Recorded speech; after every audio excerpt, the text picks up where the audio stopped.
بسم الله الرحمن الرحيم يا أيها المزمل قم الليل إلا قليلا نصفه أو انقص منه قليلا أو زد عليه ورتل القرآن ترتيلا إنا سنلقي عليك قولا ثقيلا إن ناشئة الليل هي أشد وطئا وأقوم قيلا إن لك في النهار سبحا طويلا واذكر اسم ربك وتبتل إليه تبتيلا رب المشرق والمغرب لا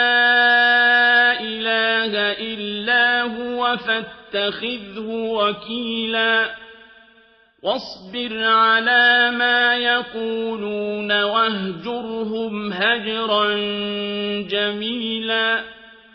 وذرني والمكذبين أولي النعمة ومهلهم قليلا إن لدينا أنكالا وجحيما وطعاما ذا غصة وعذابا أليما يوم ترجف الأرض والجبال وكانت الجبال كثيبا مهيلا إنا أرسلنا إليكم رسولا شاهدا عليكم كما أرسلنا إلى فرعون رسولا فعصى فرعون الرسول فأخذناه أخذا وبيلا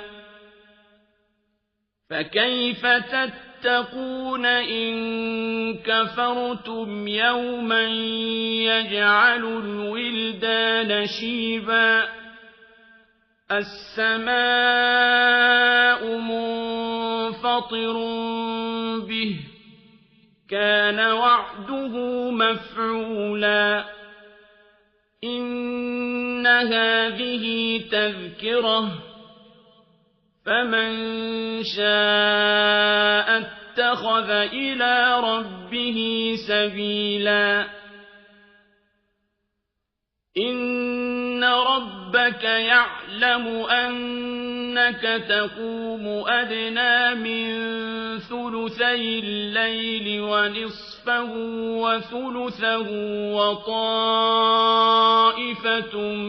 من الذين معك والله يقدر الليل والنهار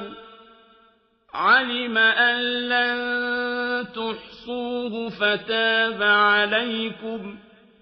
فاقرؤوا ما تيسر من القرآن علم أن سيكون منكم مرضى وآخرون يضربون في الأرض يبتغون من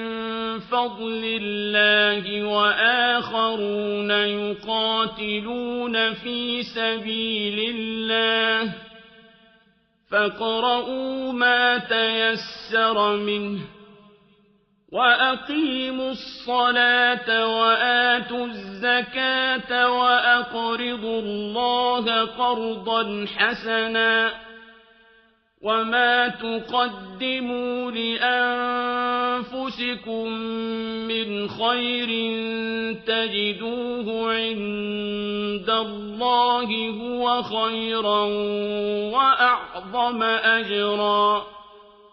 واستغفروا الله إن الله غفور رحيم